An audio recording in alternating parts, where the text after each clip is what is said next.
Audio presents the unabridged recording of Death Around the Bend by E Kinsey, performed by Elizabeth Knowelden.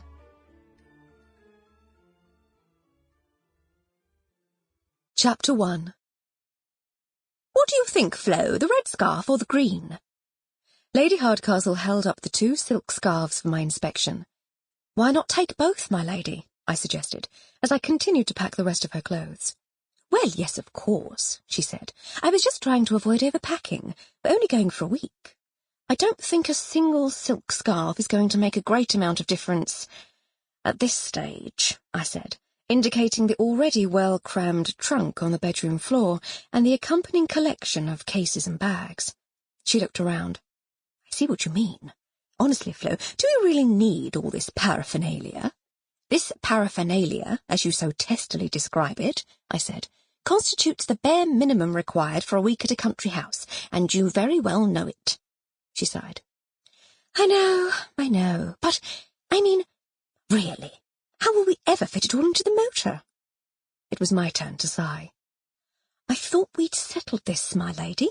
Dr. Fitzsimmons is lending us his trap, and his man, Newton, will take us to the station. We are not taking the Rover.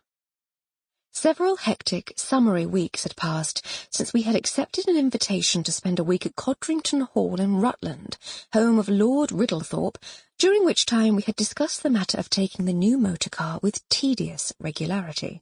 On the one hand, the long drive up to Riddlethorpe from our home in Gloucestershire had the potential to be really rather entertaining, seeing the beautiful towns and villages of the heart of England as we swept through, the last of the harvest in the fields, the livestock munching in the meadows. We had quite the most romantic idea of England in late summer, and the long drive would let us enjoy it at its finest. On the other hand, there seemed to be at least 100 weight of paraphernalia to be transported, as well as a widow and her maid. August had been blissfully warm and summery. All the signs were that the good weather would continue into the first week of September, but one can never be certain with the English weather. I decided to pack for warm weather, but also to include her raincoat, galoshes, and at least 2 tweed suits, in case the Rutland mornings were a little chilly.